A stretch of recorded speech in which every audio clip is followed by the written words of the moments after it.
Welcome to Knights of Roleplay, an adventuring podcast. This is an actual play Dungeons & Dragons podcast. Royalty-free music provided by Kevin MacLeod, Michael Gelfie Studios, Plate Mill Games, and Tabletop Audio. And now, to adventure.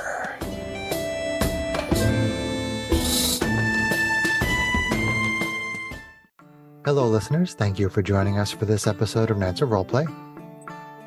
I am DM Chris, and we are playing over Zoom, which is a little bummer because this is the first time we've actually played together in 5 months. While we released the Candlekeep Mysteries episodes and a couple other special episodes, we were on hiatus because Kate and I, we now have a beautiful, wonderful, amazing little baby boy, 5-month-old Sebastian, to go along with our 3-year-old daughter, Liliana. We are super excited to be back playing, and we have an adventure today from DM Greg, who is running us through an adventure from the Wizards of the Coast book, Journeys Through the Radiant Citadel. So I will turn it over to Greg for this adventure. So go ahead, Greg. All right. Thank you so much, DM Chris, for the introduction, and let's go ahead and have everyone introduce themselves. Tell us a little bit about your race, your character, and who you're playing. And I'm going to start with our lovely Kate, who's playing Calixa. Calixa. So I'm playing Calixa Alabron. She is a Hexblood Twilight Cleric. She was originally an elf, but she had a deadly illness as a child. Her parents ended up making a bargain with a more surprisingly altruistic hag to cure the disease, even though they were warned that it would have consequences if they did so. They made that deal anyway. So Calixa became part hag, which is what a hexblood is. And basically, they physically change when that happens. So she has a crown of twigs, like a witch's crown that is actually like growing out of her skull. Her eyes turned all glowy red golden color. Her hair changed, and elf society wasn't a fan of that. So her parents got imprisoned and she was going to be killed, but luckily the hag who cured her in the first place secreted her away, and because she was not your typical hag, she actually learned a lot of the arts about healing people, which is why she's a Twilight Cleric, but she's kind of a little dark and spooky and weird, so I think she's going to be fun. You finally get to call you a hag! Right? This is too creepy for me. We got to kick her from the party. All right, and Jim, tell us about you. All right. Well, I'm John, and I am playing Jim. So, Jim is Jim. I'm playing Jim. That's the most regular name I've ever heard come out of your mouth, besides your own. John's playing Jim. Yeah. Perhaps too regular, but that does not mean there won't be any shenanigans in play. Well, that's actually kind of part of the envision I have for the character. He's just a normal guy. He's a human barbarian, mostly a barbarian because of historical reasons. He's actually a wild magic barbarian, which is going to create a little bit of chaos, I'm hoping. What? And the truth comes out. Yeah. Geez, thanks. Has to be something. Has to be some element of chaos in it. Is he a shorty? Yeah. Wow. No, he's not. He's just a human. He is a big human. He's a big barbarian human, and is a simple guy. Born on a simple farm, and then got into a bit of a tussle with some nobles, and now he's got a bounty on his head, and he's out adventuring just to make a living. Oh, sounds interesting. For some reason, I just had a mental image of John running around with paper towels on his head. DM Chris? Oh. Hey, sorry, real quick. I'm gonna cut. Greg, did you want us to reveal why our characters had some bad events that led us? Okay, all right, never mind. DM Chris, please gloss us with your character. Okay. I am playing Charlie from the 1984 film Firestarter. Hot She is 20 years old now, and That is so hot. I just said hot. her race is human. Her species is human, and Charlie's parents were part of an experiment conducted by a group called the Shop, who administered an experimental compound called Bot 6 to Charlie's parents, designed to give them psychic powers, and it worked. So Charlie's parents got psychic powers, and Charlie got psychic powers. And the class I'm playing is called The Talent, which is from a book from MCDM Productions called The Talent and Psionics, because Psionics is very underrepresented in 5th edition. So Here. I'm playing the pyrokinetic specialization of The Talent as Charlie. Okay. Is that it? That's it. Okay. And Jazzy Sa graces with the character as well. Jazzy. I think so. I am Jazzy, and I will be playing the character of Fiora Everglade. She is a human paladin. She has an ancestry that was very into rune carving, so she has been studying rune carving as well her entire life, as well as doing her studies of her oath. But through that rune carving, she actually came across some interesting things in her recent path. So she has some pretty interesting stories to tell along the way as to how she became who she is today. Entertainment for the long nights around the campfire. Eyebrows. What race? Needless to say, she's a human. Okay. Needless to say, she has some spells that you might not think to see coming out of a paladin. Okay. Uh-oh. So do we have 3 humans? Mm-hmm. Oh, Looks wow. like Wow. Interesting. That's unusual for us. Oh. it. It is really unusual for us. Three humans and a spooky. All right. Wow. 3 humans and an Crunchy. elf. I might just That's kill so you normal this time. for I'm us. so Very excited. strange I'm elf. doing the ooh fingers. Okay. So thank you all for introducing your characters and telling us a little bit about you.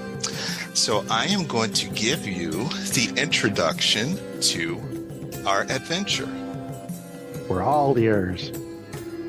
All right. You are One of us more than the others. What? You are a seasoned group of adventurers who have spent a little bit of time journeying, but not necessarily together.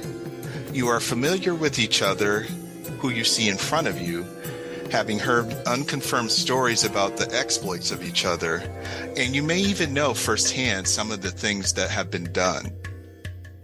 You are all gathered together, brought here at the request of your mutual benefactor. There is a curious energy in the air that you feel as people hurriedly walk through areas around you. This tree-lined street has small shops that are located along a cobblestone roadway that stretches far into the distance. You are looking at the symbol on your envelopes as you notice the door you are standing in front of also has the same symbol on its sign. You all find yourselves in a strange room. When you look around, if you choose to do so, their room is dimly lit. There doesn't appear to be any windows that you can see, but there seems to be enough light that you notice the walls are covered with a series of mysterious characters that repeat over and over. Do you want to investigate any further? Nah, let's go have an ale. It's really adventure. We're waiting to meet our benefactor. Is that? Yes. Symbols, you say? Weird little symbols. I have no freaking arcana. Is it a What am I language? talking about? But I You can give me a roll to see if you know what might be written on the walls. I mean, do any of them have something to do with the planes? Because that's something that's Calixo's field of expertise. That's as well. very, very possible. Yes, I will Okay. give you that. All right. So are they symbols of planes? Is that? There's some of that, and there's also other symbols as well. So, do you choose? I do have the spell comprehend languages. Okay. Is it a type of language? It is, in a way. I would like to study the symbols. Okay, give me a roll. What type of roll? Give me a knowledge roll. Yes, sir. Sir. If I can remember where knowledge is on the sheet. Knowledge would be straight up intelligence. Isn't a skill. Oh, intelligence roll. Okay. Intelligence check. Good that you're taking that, because intelligence is one of my dumb stats. Apparently, I'm not feeling intelligent. Okay. I'm so distracted by all the beautiful people around me that I roll a 3. Okay. So it doesn't seem like you can tell anything by just looking at. Do you choose to investigate the room at all? I would like to, before we get into that, the runes obviously scream magic to me, so I actually have a skill, magic awareness. Oh, okay. As an action, you can open your awareness to the presence of concentrated magic. Until the end of your next turn, you know the location of any spell or magic item within 60 feet of you that isn't behind total cover. When you sense a spell, you learn what school of magic it belongs to. Okay. So I would like to attempt to make use of that. Okay. Basically, it's kind of like a one-round detect magic. Okay. As you look, there is a table in the center of the room that has a glow to it. Do I have a magic school of that? For that? I'm going to leave that for now. So undetermined. Yes. Okay. Which is a totally valid. There can be magical effects that are not bound to any particular school. So, do you choose to approach the table? There's something weird about that table. Yeah, can we investigate? Can we do an investigation check? I don't know if I want to go near that table. I step right up and start investigating. Okay. So Calixa reaches out and touches it. Who's investigating? I will. Chris, Jazzy? Sure. You both can and help. Yeah. Can we do it with advantage? Can I give Sarah? Yes, that's fine. Okay, so I reach out and touch Fiora and I say, "Here, let me help you, friend." And guidance. So guidance and help. Yeah. Okay. All right. So with advantage, it was a 15, and advantage is a T4, right? Guidance. Guidance, that's what I mean. Yep. Plus the guidance makes it a 17. Okay, so that is good enough. You do notice, Lone, on the table, there's a box that has the initials JRA with a red dragon embossed on it. Shra. That's not a name I've ever heard of. What kind of god is that? Red Dra. JRA. Is that on the letter that we received? Yes. Oh. All right. Well, this is at least who we're here supposed to be to me, or at least I will say this. You think there is something familiar about the initials. You feel like you've either seen them or know of the individual. Okay. Apparently I don't. Have we read these letters, Greg? Or I mean, the letters brought us here, right? The invitation brought you there. The letters, you have not seen them yet. So do you choose to open the box and see what's in it? Open the box! What's in the box? What's in the box? Okay, so if you open the box, there are letters in there addressed to each of you. Okay. Gotcha. There we go. Well, I guess I'll read my letter. Yeah. Okay. I'll open mine. So a puff of smoke that changes from white to red, then you hear a disembodied voice that speaks following a fuzzy image that comes together into a familiar face. I've been in this dream, it's never good. Greetings, my friends. It has been a really long time since I've laid eyes on all of you. I have been thinking such an occasion as this one we are in now would eventually come to pass. You'll meet someone you'll want to know when you see her, and she's a friend of mine, so be careful to treat her with utmost care. There's a lot to do and so little time to do it. You might have a lot of questions, and those questions are valid, but each of you have particular skills that might be very useful in this enterprise. I hope you won't mind if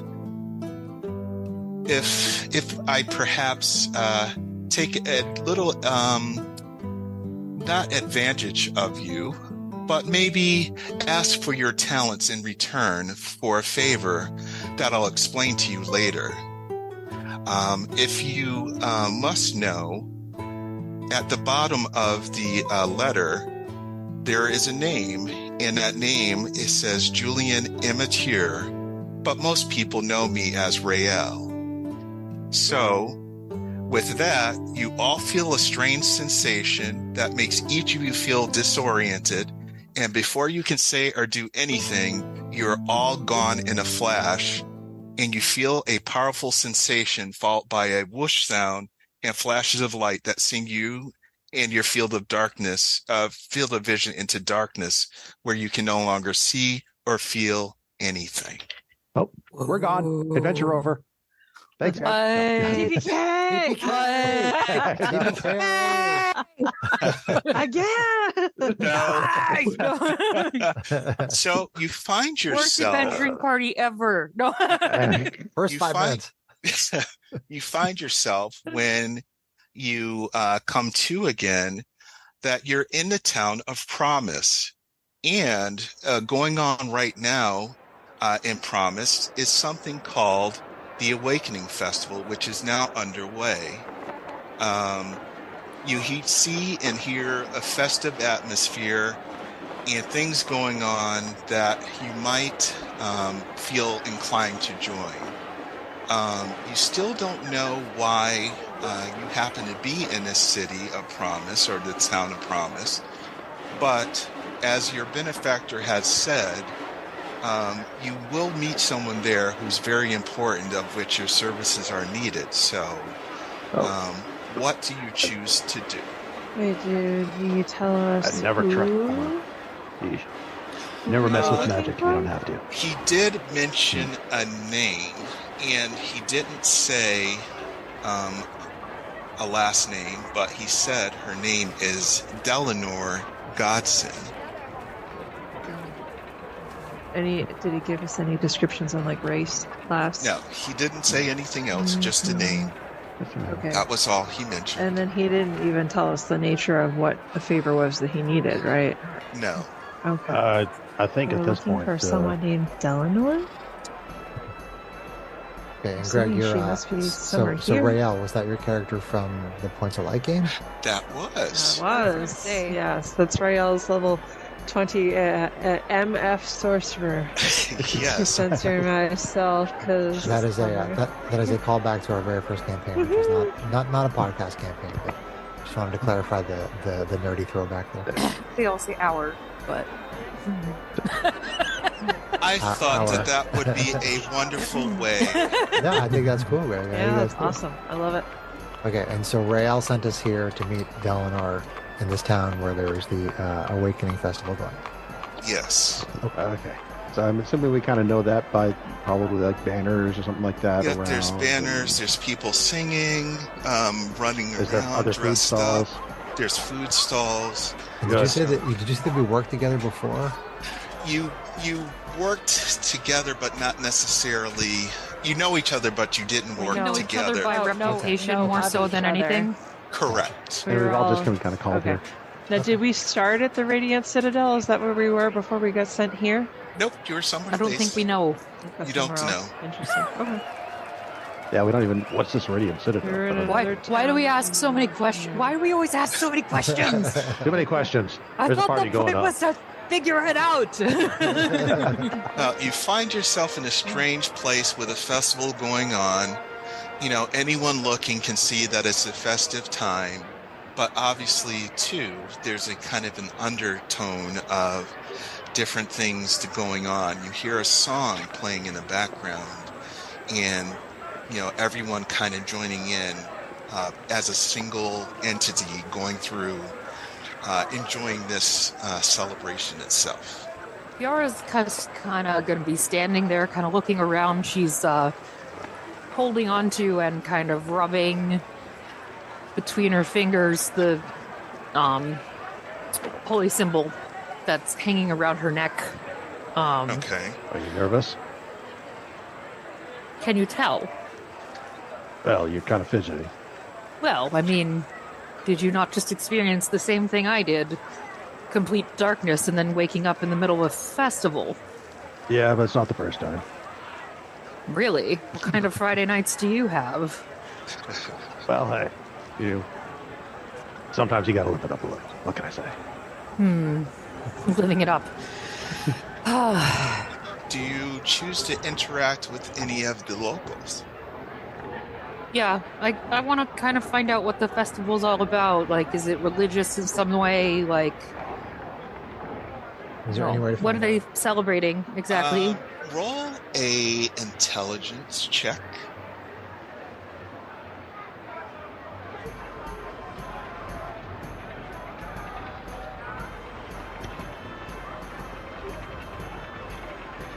Uh, 16. Okay, good. You are basically at a time when they're celebrating the land, and this particular community has a lot of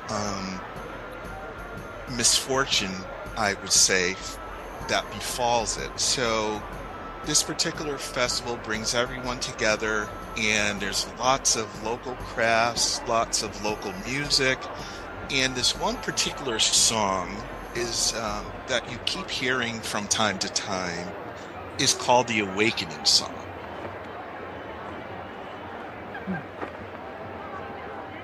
And what that means, you may not know really, because no one's really, they kind of look at you kind of like, well...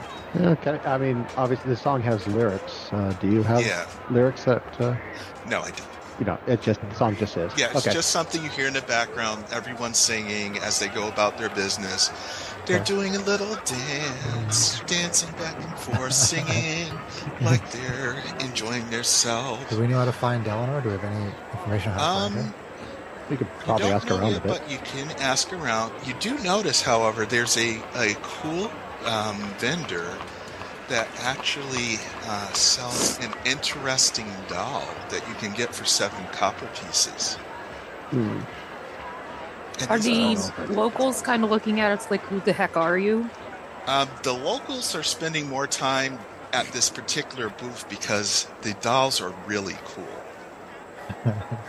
I definitely want to check out these dolls. Okay. So at least ask about what the story is behind them. Okay. Yeah, I really want to know, like, the history of this festival, like. Okay. So Yeah. When you go to the History, particular booth, you notice that the dolls that are being made actually look like the people who request them. Ooh. Okay, interesting. Are they like...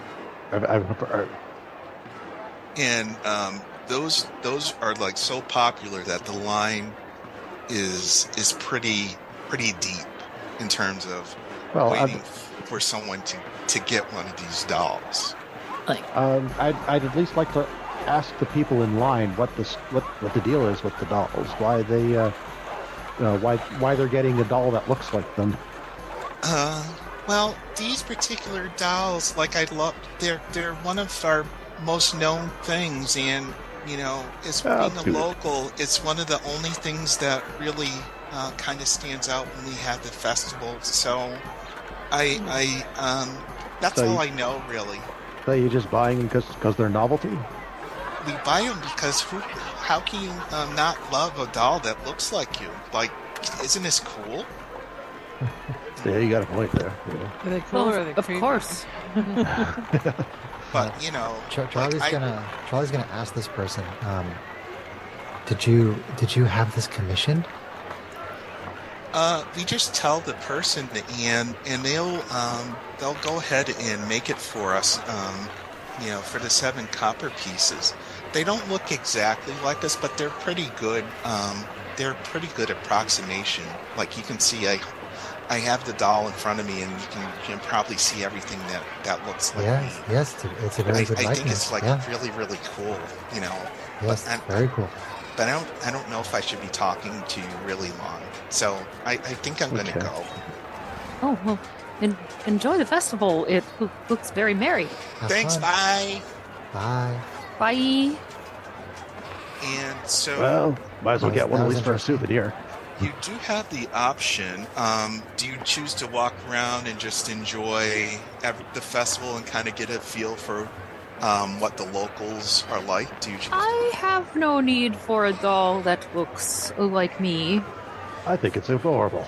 personally. But if one of you would like to stay and see what the speciality, that's not a word, of these dolls is, I would like to inquire more about the festivities and the why. Personally, So- I'd just rather see if we can find this person we're supposed to talk to here. But hey, it's a party. Might as well enjoy ourselves a little bit. And I mean, the doll looks adorable. I might as well get one. either way, I'm sure we may find a way to come across said person. Let's see here. Is there a I got- person at that card, Greg, selling the dolls who's the person who made them? Yes. Okay. But that person is so busy that they can't really speak right now. Okay. But I will ask you, who of you have a high passive wisdoms? Passive perception? Passive perception or passive Alex- insight? Alexa has 15. That's higher than mine, which is Passive 12. wisdom, perception. Perception. Yeah, passive perception. 15. 15 is higher than mine. Mine is 12, so 15 is higher. Okay. So, Alexia, you notice that there's a small group off to the side behaving strangely. And you notice, as part of the crowd begins another verse of the Awakening song, 4 people wearing the garb of farm folk wander into their midst. Rather than singing, these individuals stare blankly. Then they surge forward into the celebrants, raising rusty farming implements. I don't like the way that looks. Yeah, there's a problem over there. Are they So- attacking them? I'm going Are they to move attacking us, Greg? closer to these people that are looking quite sus. Okay. So do you choose to engage the I'm not engaging quite yet, but my hand's definitely on the helm, the Yeah. handle part, blah, blah, blah, of my sword. okay. Have the of my sword. So actually, as you're getting closer to them, you notice that they start attacking the festival goers. Oh, Oh, that's Oh, not no. good. So we're Not gonna, okay. That is something Jim we're would gonna get in definitely there. jump in on. we're gonna Yeah, get as- in there. As we go to jump into that, so Calixa puts a hand on Charlie's shoulder and says, "Here, this may make you faster in combat." And she's going to use her Twilight cleric ability and give her advantage on initiative rolls. Okay. Advantage initiative. Yep. So let's see. Are you choosing to engage these attackers? Yes. Jim Yeah. is. Okay. So when you engage them, you notice that their eyes swirl with crimson, resembling bloody, unshed teardrops. oh, Oh, dear. The festival goers closest to the strange farmers panic and flee, Okay. and only one local holds their ground, and this is a surprised woman named Aunt Deli. She clearly recognizes some of the strange farmers and tries to reason with them to no avail.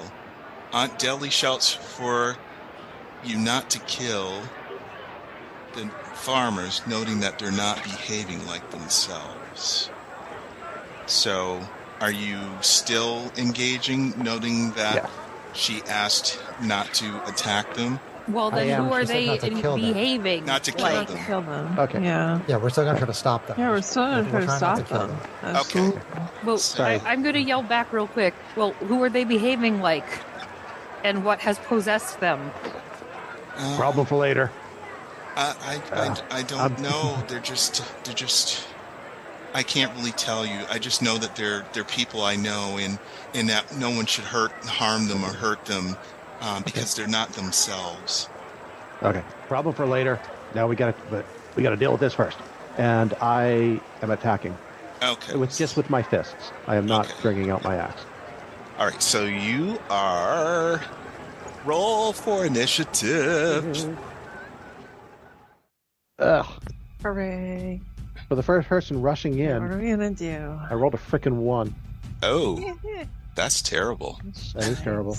I rolled a 4.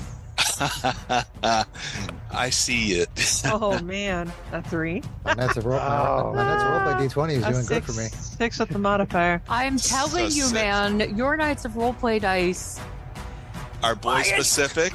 It's So- biased. It's Totally biased. So do I go on here? Do I put your cumulative, or do I put the actual roll into the encounter thing? You just put the Cumulative. actual roll. The roll. Okay, so Yeah, with so modifiers. 6. Yeah. Okay, so last one is Charlie. What's that? The last one is you. What's your initiative? Oh, my initiative is 18. Oh, okay. Ooh. Okay, so do So I Gre- do? So Greg is using D&D Beyond to run an encounter for the first time. Okay, so So, yeah, initiative, put that in. auto roll initiative for the farm. So I Yep, you just hit Do I- that and it'll fill it in. okay. And then So you hit start. okay, which I don't want the other one, so I just take out the ones I don't want to go. Okay. Okay. All right, and that's okay. And okay, here we go. Turn 1. And actually, Greg, mine was actually a 6 because I didn't give you my modifier. Okay. You can, I did put 6. Okay, good. Thank you. Okay, so Charlie is up first. And there are 4 cultists. So looking at my new character class here. Hold on one Now, on this one, do I click next after it says round 1, turn 1? You just hit next after each person. Okay, gotcha. So I have a lot of, I'm trying not to kill them, and I have a lot of firepower. Yeah. Literal firepower. So hold on, I do have invisible force. Let's see. Everything I have is some sort of an attack. Oh, geez, why did it do that? Okay, so instead of using fire, Charlie has a pouch of ball bearings on her waist, and a ball bearing is gonna come floating up out of the bag and go zooming out to try to bludgeon one of those cultists. Okay. So +5 to hit, 1d8 damage. So +5 to hit, 1d8 damage. Making a ranged attack. Ooh, 19 on the die on my core d20. Okay, so that is a hit. Biased. We're going to salt that dice here. So that is 4 bludgeoning damage from this ball bearing that I just Okay. used telekinesis to throw at them. 4 bludgeons. Okay. And then that is Charlie's turn.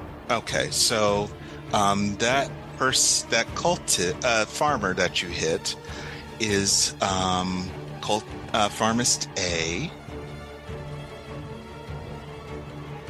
And so next, Farmer A took some Farmer A. And let's see. So next would be Calexa. No, I'm sorry. What is this doing? I'm trying to figure this out. Okay, so it goes in number order, correct? Correct. So you're first. Probably after Chris. It should probably unless they rolled really badly, it'll probably go to the farmers next. Okay, so they're okay. Got it. So they are next. Okay, so A is going to. Let's see. I'm gonna roll here. Dun, dun, dun, dun. Okay, they rolled an 18. The first one does. You got each one. So this is Cultist A who's attacking. Attacking who? Who is it? He's going to attack Charlie because she damaged him. Does Charlie hit me? And ooh, that's good. So that is for 13 damage. Ouch. 13 damage. I'm bloodied. Oh, That hit nice. hard. That's a heavy hit. Okay. I'm below half my maximum. Oh no. Might I get my kill? Kill. Okay. So that was one, and all of them are in the same initiative, so B is going to also go. And, you know, he sees Charlie rolling, so he's going to also attack Charlie. That's pretty standard tactics. AC 10. Miss. Ah, darn it all. Okay, Cultist C. Farmer C. Is- That's all. is going to attack also. AC 12. Same target. Yep. Miss. Ah, and last one. Also AC 12. Yes. Ah. All right, Kalatzia, you're All the up. cards. What do you expect? All right, Calixa. Calixa, sorry. It's Okay. hard to get next to and get these names all right. All right. let's see. Okay, so we'll go to her. Tough decisions. You're bloody, huh? Okay. Let's do some healing. So she is going to touch, get up behind Charlie and touch her and cast Cure Wounds. So it's a D8, I think. D8 plus 3. Hang on. Dice. All right, 8. All right, so Charlie is Okay. going to heal 11. So- Okay. Awesome. Okay. Thank you very much. So, oh my gosh, shoes next. The character name hasn't updated. That's Fiora. Oh, Fiora, sorry. Oh, yeah. If you go out and come back in, my character is actually very updated. Yeah, it's because he assigned the. Yeah, that was just a placeholder. Was Okay, I remember that. an empty character sheet named "Oh my God, shoes." Nice. Love it. I was like, "Wait, what?" No wonder you've been calling me Jazzy this whole time. All right. Which one is closest to me? Let's see. So, I would probably say that if you're in the general vicinity of where Charlie is, then that would be called Farmer A. All right. Well, I'm going to run up to Farmer A and with the flat end of my longsword attempt to whop over the head. Okay. Give me an attack roller. AC 21. Okay, that will hit.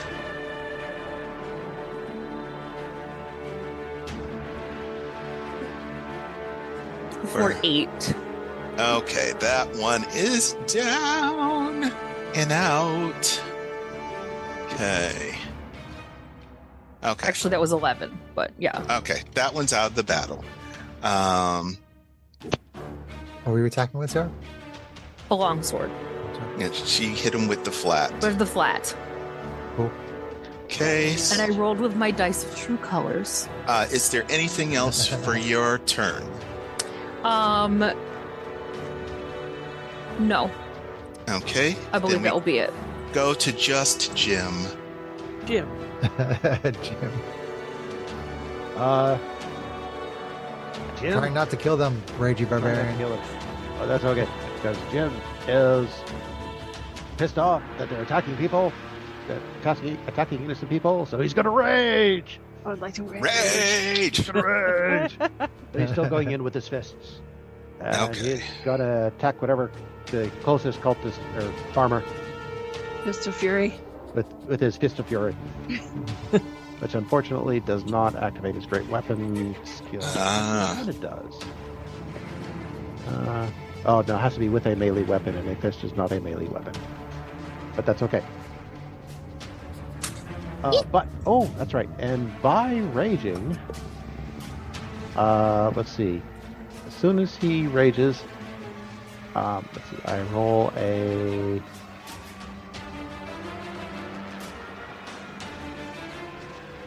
When you enter your rage, roll on the table below, which is a D8. Oh, some shenanigans is This are is the going to happen. wild surge part of it, I'm assuming. Uh-oh. As my rage overtakes me, an intangible spirit, which in this particular case will look like a pixie, appears within 5 feet of. Let's go with cultist B or farmer B. Okay. Farmer Brown. Okay. 5 feet of one of your choice that you can see within 30 feet of you. At the end of the current turn, the spirit explodes, and each creature within 5 feet of it must succeed on a dexterity saving throw or take 1d6 force damage. Okay. no. Until my rage ends, I can use this effect again, summoning another spirit on each of my turns. Oh. As a bonus action. Okay, so I have to roll three saves.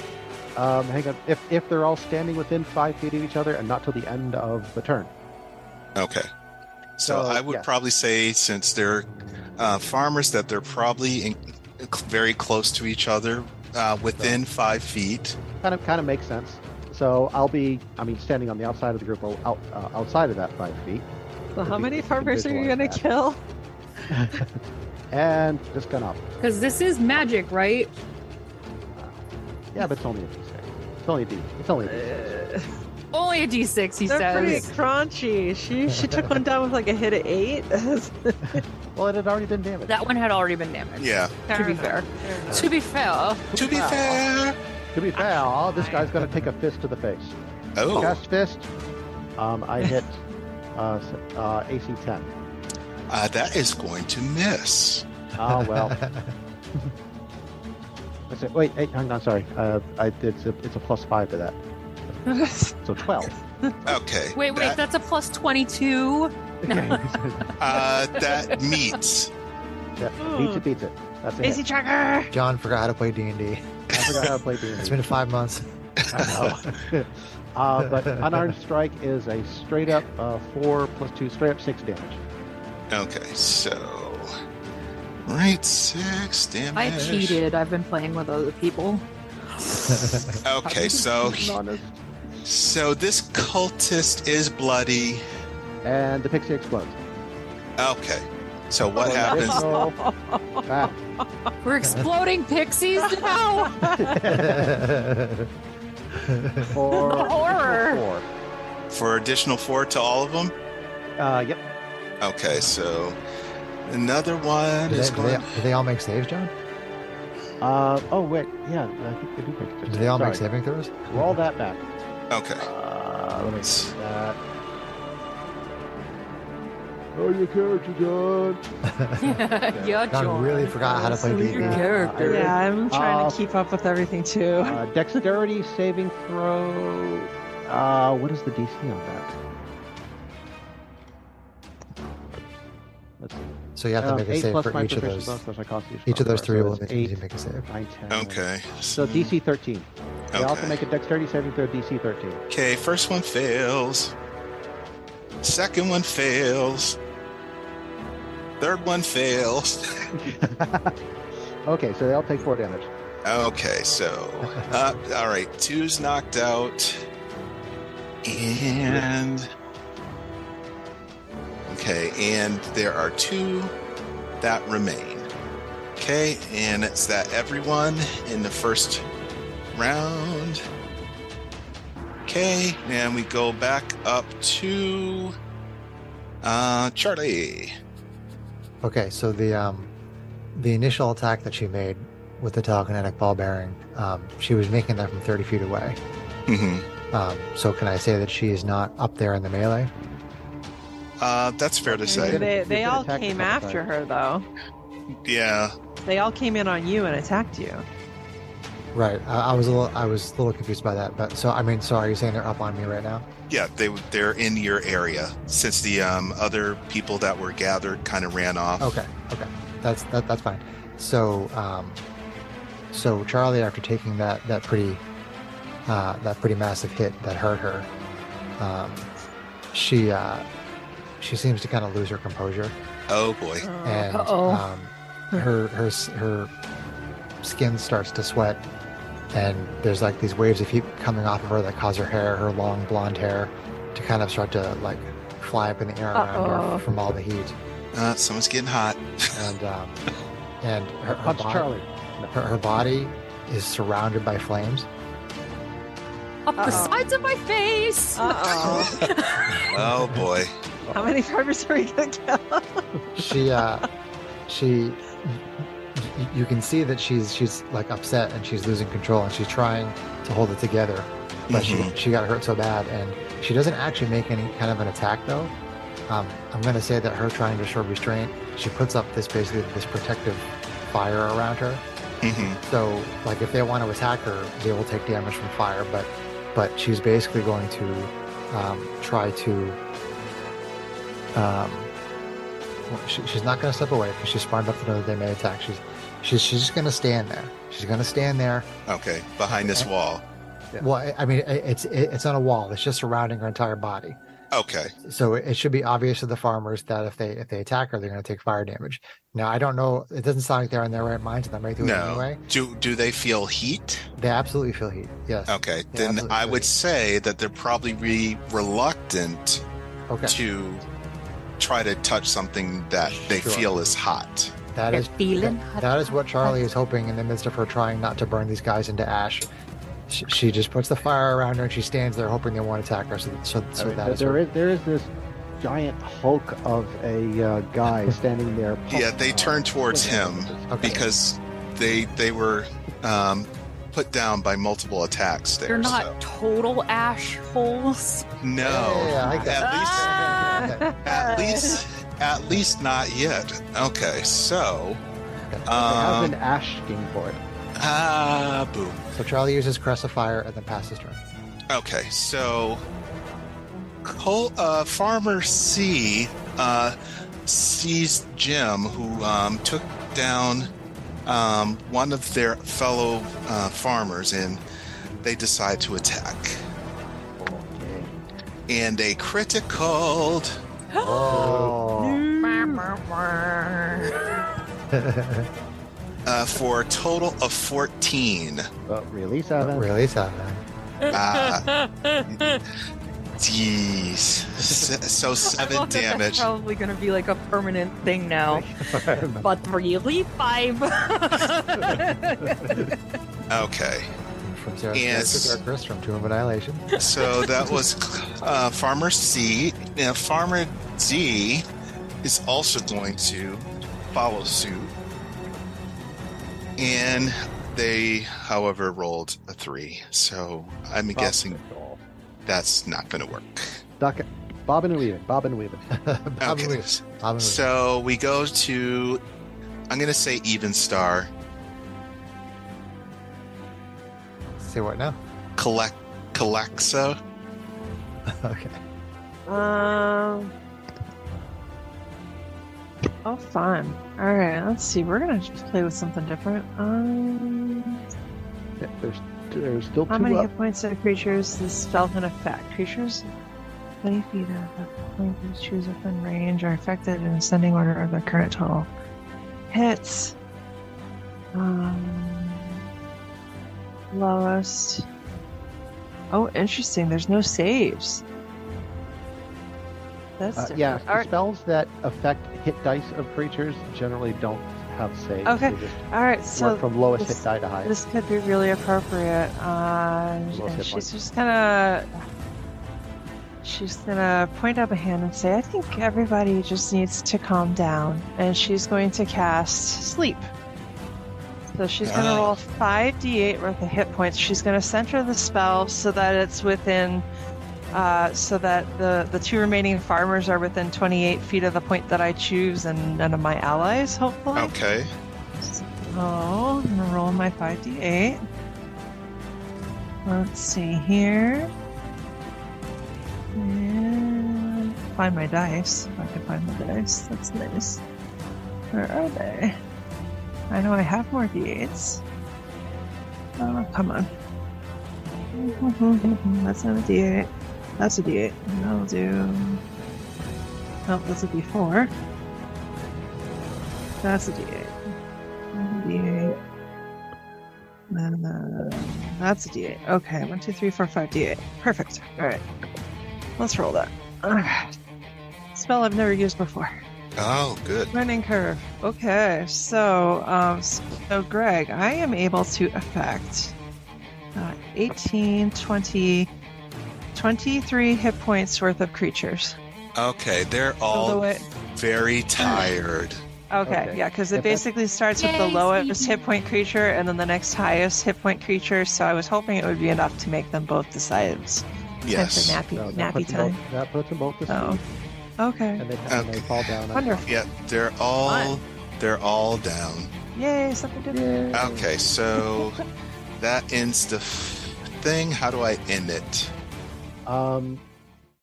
You can just close the screen. There's no button to end it. Okay. All right. So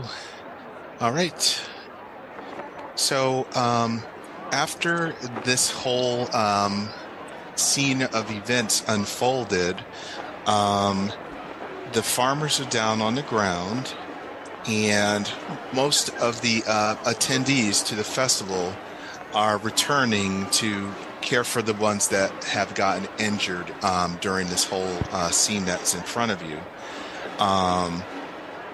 Then, as you listen to them talking amongst the confusion, they're talking about curses, and it kind of spreads throughout the whole crowd that's attending the festival. They're talking about curses? Yes. Okay. Does anyone want or is going to investigate the farmers or examine them? Oh, got it. Yeah, absolutely. I think Okay. Alexa, as a healer, she would be worried about what corrupted them. Okay.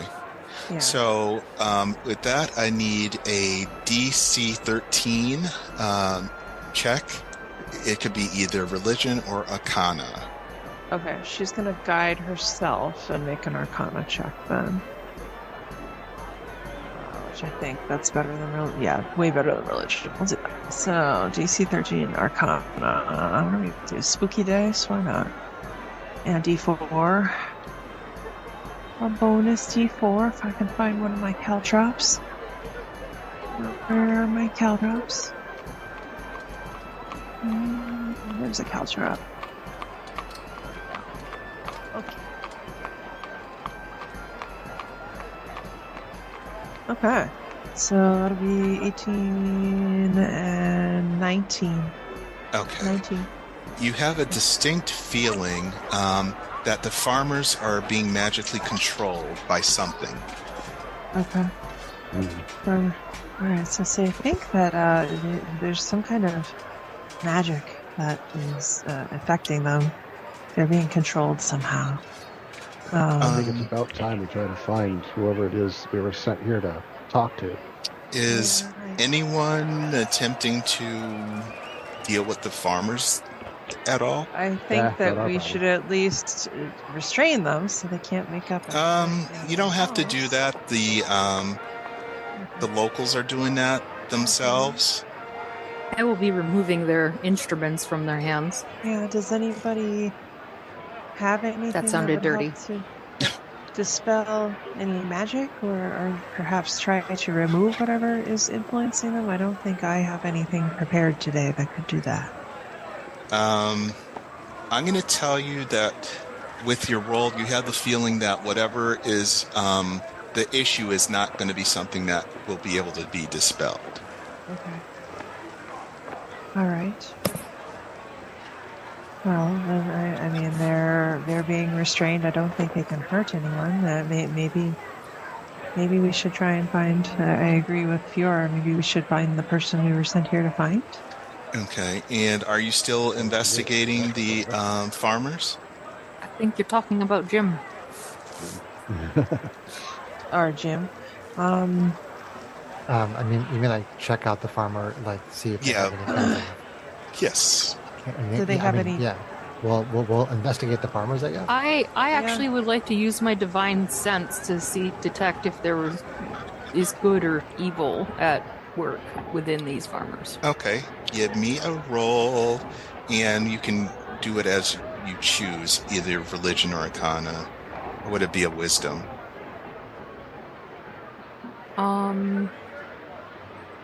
It's an ability.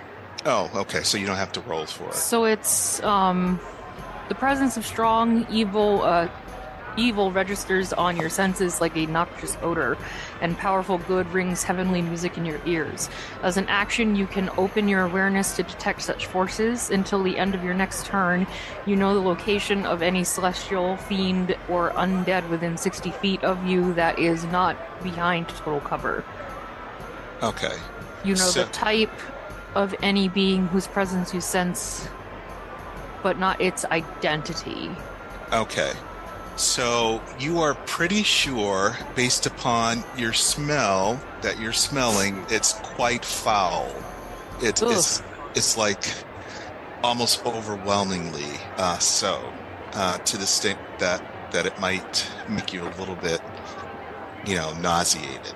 All right, so I lean over these farmers and I take a good whiff, and I'm like, oh, something definitely evil is. What? Well, they are farmers, they deal with a lot of farm. Didn't you say that you were a farmer? And I'm not talking about, like, scat matter. You're quite weird, aren't you? I mean something not of heavenly descent, something noxious. Last time I had to deal with that, it was not of heavenly descent. Right. So as far as trying to see where the source of the smell is, you can't really get a clear sense of where it might be coming from. Okay, so they're being restrained. We don't know where the smell is coming from. I'm not sure what else we can do right now with regard to them. Did you look at look through their pockets? Did you look through their belongings? I was investigating. Yeah. Okay, so as you do this, let him have him. Let him have us roll. That's my fault. I'm sorry. Okay, so you are looking at them, and you notice that Aunt Deli, as she is known, sees a farmer that has something crumpled in their hand. It's like a piece of parchment. She opens it in front of where you are, and she basically kind of gasps and curses with a surprised, like almost scared look on her face. Party-wise, do you choose to take the parchment from Aunt Deli? Well, I'd probably ask her. What's wrong? Why are you? What'd you find? Here. So she hands it to. I'll give it to Fiora. So Aunt Deli hands it to Fiora. Oh, sure. Don't give it to the big brute. Alright, I'm gonna open it up and take a look. Okay, and I'm going to send you a something about it. And you can choose to let people know if you like. It's all mine. Mine. My precious. Dropping onto the. I'm send it to a chat for to Fiora. Okay, there you go. That is what you see.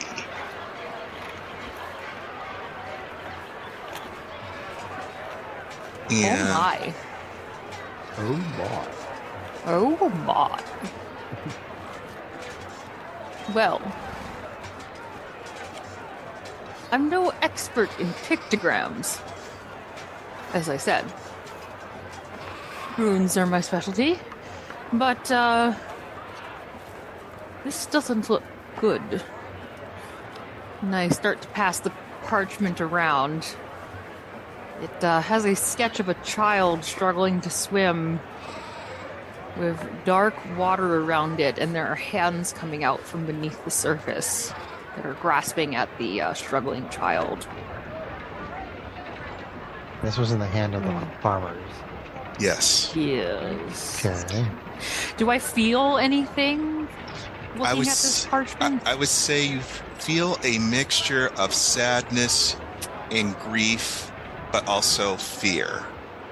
And does it feel like just my normal feelings, or like it's something trying to like overtake me? Just your normal feelings. Okay. But it's significantly heavy in terms of the weight. It's not trying to take you over, but the significance of what you're feeling from it is very distinct, and it makes you feel very emotional. At seeing this type of thing and the fact that farmers were at this festival that was supposed to be of an awakening, I start to turn to the townspeople and question, is this normal? Are you celebrating some sort of harvesting of souls? I need some sort of explanation here. As someone of a faith, what is going on? I think that might be a bit much for simple folk, harvesting of souls. Well, simple folks just came here and are showing me images that are very disturbing. Yes, well. You must understand, I know you're a simple man yourself. Excuse me. However, these are very disturbing circumstances, you must understand. Well, then we should probably go and find the person that we're sent here to talk to. They may have the answers that you're looking for. Yes. So she is standing a little ways off, so I will read you the following. Aunt Delanor Godson is a savvy operator with an honest reputation, a soft heart, and a talent for hearing a bit about everyone's business. A trader and skimmer boat pilot, Aunt Deli has never been afraid to go her own way and knows much about Godbreath's lands and threats. Although she's a small woman, Aunt Deli's charm and knack for survival have gotten her through numerous near disasters. Everyone calls her aunt, a trend started by her beloved goddaughter, Kiana.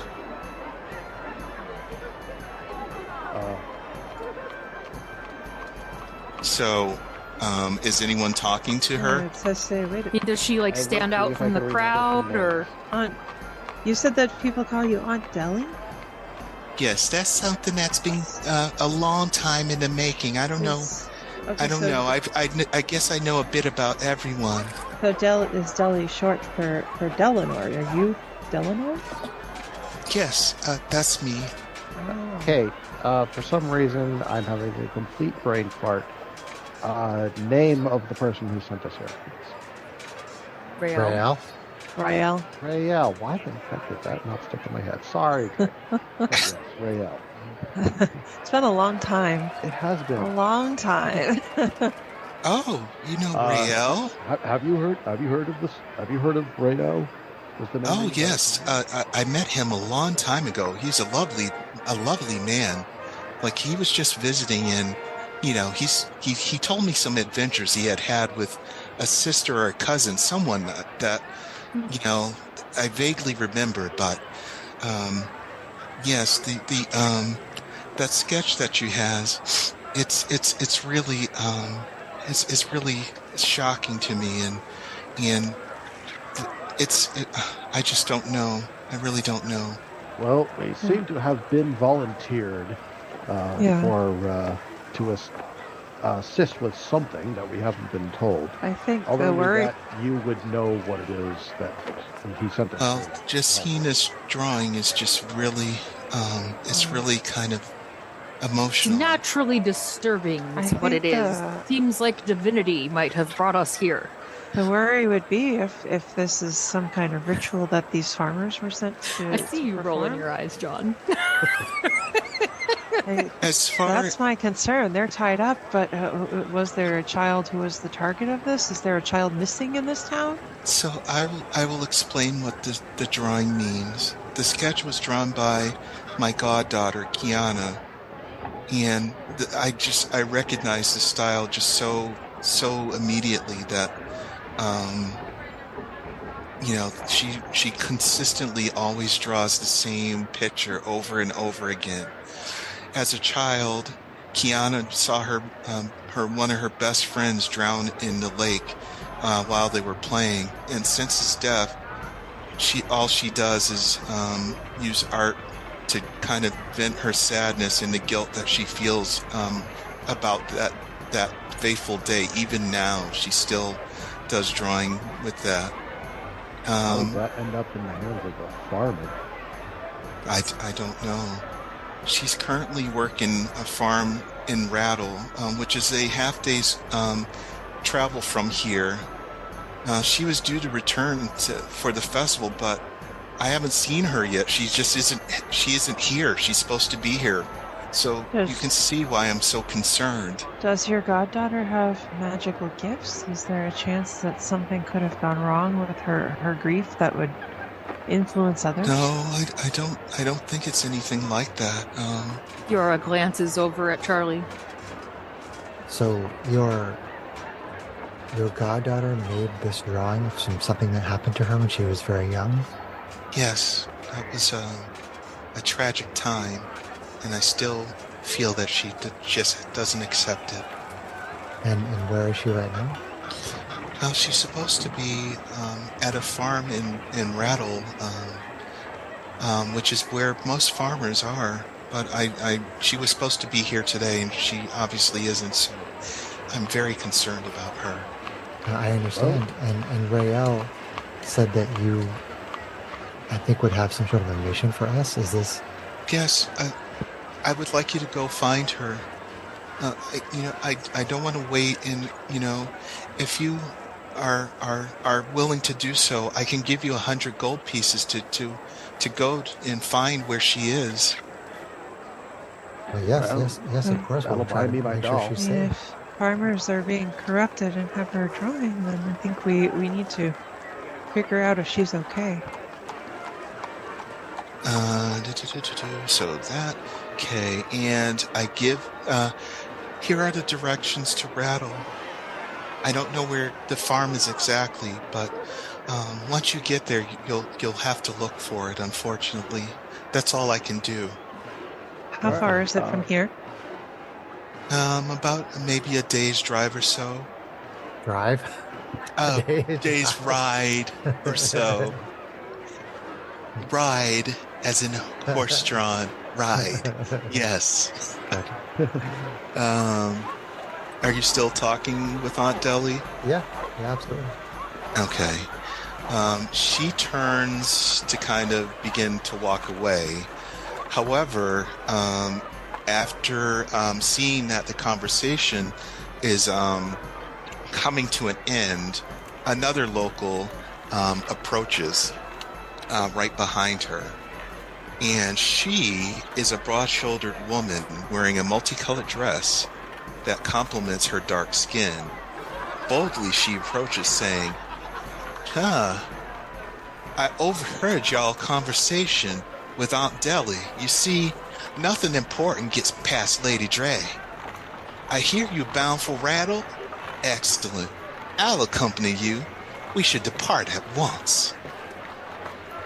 And you are? Lady Dre, I feel that I could be of real good help to y'all. I hear you're bound for Rattle, so I'll be happy to accompany you, but we must leave at once. Well, I believe that was the plan, ma'am. Yeah, I mean, well, after I what, get my doll. what's the rush, though? I mean, out of curiosity, I mean, we don't know this area. Is there some reason we need to journey? Do we need to beat Nightfall or something? Is there a problem?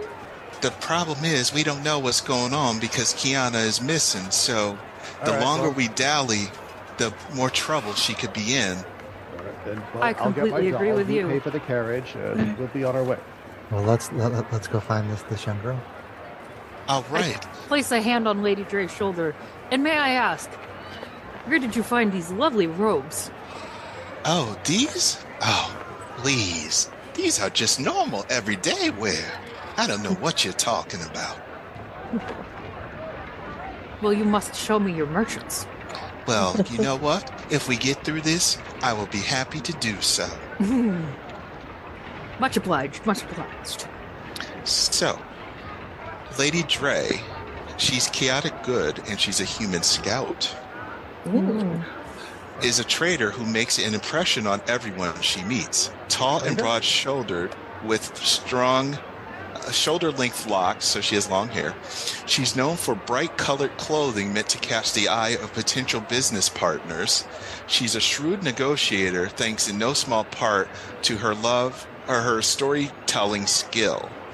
Personal but focused, Lady Dre is willing to forgo short-term gains in favor of long-term growth. Cool. Let's see. Is there I go anything to get else? my doll, and she can go and find us a ride. So, yes, I will be getting us together a caravan so we can travel to Rattle.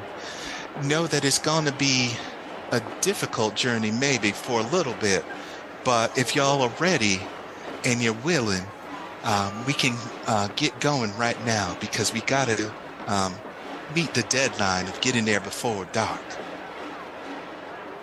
Yes, that sounds good. I'd be honored to have the help. Thank you. No problem, y'all. Come on, let's get going. And she ushers everyone toward a modest horse-drawn carriage that has seating for four, luckily. So you all have a seat as she takes her seat in the front of the carriage and begins to flat the reins, and the carriage starts to move. So therefore, that is the end of this part of our adventure, which Yay! Awesome. Yay! Sit there, hey, you Yay. like my little doll? so Looks like it's this is called We Thank You So Much for Listening. And everyone, say good night to our listeners. Good night, Listeners, we listeners. love you.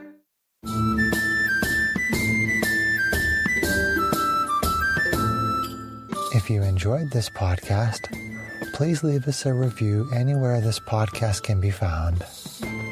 Our social media links, plus additional content, can be found on our website at knightsofroleplay.com. Please tell your friends about Knights of Roleplay, an adventuring podcast, and spread the word through social media. Your help and support are greatly appreciated.